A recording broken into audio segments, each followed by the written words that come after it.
il y a un aspect très psychologique dans cette relation-là, que je n'avais pas capté au départ non plus. Mais en fait, le banquier, il nous regarde avec des yeux tout à fait différents de n'importe qui. Il regarde, tout comme tout bon vendeur, si on pourra payer son produit, c'est-à-dire rembourser. Mais surtout, ce que j'ai l'impression, moi, qu'il regarde, c'est ton potentiel derrière le prêt qu'il te donne. En fait, il analyse ton potentiel. Comprendre en fait ce que le banquier attend, c'est probablement pas évident.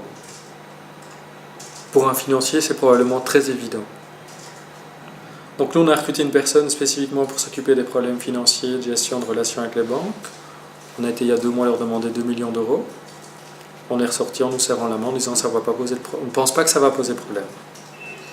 Donc ça fait probablement une bonne année que je pleure pour avoir 200 000 euros, où on me dit chaque fois oui mais 200 000 euros c'est une somme. La première chose, c'est qu'on leur a présenté ce qu'on faisait. Jusqu'à présent, on ne leur a pas présenté. Ils ont juste vu des grosses sommes qui passaient sur les comptes en banque. Donc on leur a présenté ce qu'on faisait. On leur a présenté un bilan, la rentabilité de l'entreprise et qu'est-ce qu'on voulait faire d'ici 4 ans.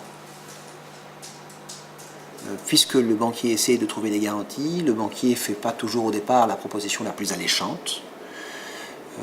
Il va vous demander 100 000 garanties derrière un projet. Mais déjà, moi, je vous propose de contacter plusieurs banquiers pour avoir plusieurs propositions différentes, pour pouvoir comparer. En mettant les banquiers en concurrence, on peut mettre en concurrence aussi les différentes formes de garanties que chacun des banquiers vous demande. Et vous allez pouvoir créer des scénarios financiers beaucoup plus intéressants parce que finalement, au départ, vous vous dites, tiens, je vais tout demander à un banquier et à la fin, vous ressortez avec un crédit qui est fort différent, qui est un mix de plein de choses qui ensemble se mettent mieux pour le banquier, pour vous au niveau des garanties, pour les business angels. Donc il faut construire avec l'ensemble du marché bancaire une solution à votre dimension et ce n'est pas celle qui sortira la première fois que vous irez voir une banque. En tout cas au niveau des banques, si on n'a pas des fonds propres suffisants, si on n'a pas dans le capital un investisseur privé qui est intervenu à une certaine hauteur, de quoi remonter les fonds propres et de quoi également rendre au niveau notoriété l'accès au crédit plus facile auprès d'une banque, c'est pas facile de trouver du crédit. Nous on a eu la chance d'en trouver assez facilement au début, d'avoir un frein après la 2e ou 3e année, mais parce qu'on était dans une crise du crédit avec le crédit crunch en 2001-2002. Et maintenant, avec la taille de l'entreprise, avec les résultats de l'entreprise, avec l'introduction en bourse, on a beaucoup plus facile qu'avant. Les starters ont parfois un petit peu difficile à convaincre les banques. Il y a un degré de risque qui est important. Mais quand on a été convaincre d'abord d'autres actionnaires, ou d'autres financiers qui ont une assiette financière derrière eux solide, ou ne fût-ce qu'une ou deux autres personnes qui derrière peuvent se dire il n'y a pas n'importe qui croit à ce projet. Et quand on a derrière nous aussi un volet institutionnel, donc un gouvernement, une région qui dit voilà, on va vous aider, quand on approche la banque après, on est quand même beaucoup moins à risque aussi. On m'a dit, un de mes parrains, là, le PAI me disait, c'est un ancien banquier, me disait que les banquiers sont nos amis. C'est un petit peu vrai, il faut les voir quand ça va bien. Parce qu'en général, on va les voir quand ça va mal, et là, c'est un peu bête. Même s'ils ont peu de levier d'action, ça joue. Ça joue d'être allé les voir quand on est fier de soi.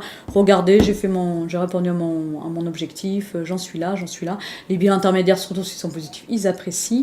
Et finalement, ça m'a permis d'avoir des facilités de découverte que d'autres n'ont pas, alors qu'ils ont moins de chiffre d'affaires. Donc, il faut aller les voir quand ça va bien. Le banquier, c'est difficile. Le banquier, tant que tout va bien, c'est votre ami. Quand ça va plus, c'est plus votre ami. En fait, c'est jamais votre ami. Le banquier, ça doit être un partenaire. Enfin, moi, quand j'ai eu des difficultés, ce que j'ai fait, c'est que j'ai prévenu mon banquier, j'ai eu un dialogue avec lui. Et il faut vraiment le prévenir parce que c'est quelqu'un qui a besoin de se protéger aussi. Donc, si vous l'entraînez avec vous, forcément, il le vit mal et il vous le fait payer, au propre comme au figuré, quoi. Mais c'est vrai que si vous avez un problème de trésorerie, vous savez quel montant à peu près de trésorerie vous allez avoir besoin, combien de temps ça va durer, si vous allez le voir, en général, ça se passe pas trop mal, quoi. Ce qu'il aime pas, c'est la surprise, en fait. Je veux dire, la première chose, c'est de savoir donner confiance aux banquiers. Et la confiance, elle passe non seulement par le projet en tant que tel, par le budget qui est fait, par les prévisionnels à 3 ans, par les prévisionnels de résultats, mais aussi elle passe par l'homme. C'est-à-dire qu'un banquier va va aussi sentir si l'homme qu'il a en face de lui est sûr de lui, a confiance, s'il possède les compétences pour pouvoir réaliser son projet. Le conseil que je peux donner dans le cadre du financement, si on veut en obtenir, c'est faire d'excellents rapports et être toujours transparent et devancer en fait les questions que peuvent poser le banquier ou la personne qui va financer.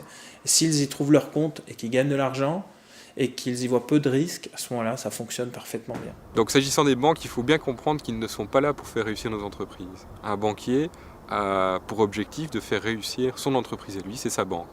Donc son objectif, c'est de vous vendre des produits financiers, il va limiter son risque et il ne se sent pas du tout investi dans l'idée de faire grandir votre entreprise. Donc une fois qu'on a bien compris ça, quand on va voir des banquiers, il faut leur dire ce qu'ils ont envie d'entendre, il faut les rassurer sur le fait qu'ils ne prennent pas de risque avec vous, ou un risque minime, et enfin, il faut pouvoir donner au banquier le sentiment qu'il va grandir avec vous.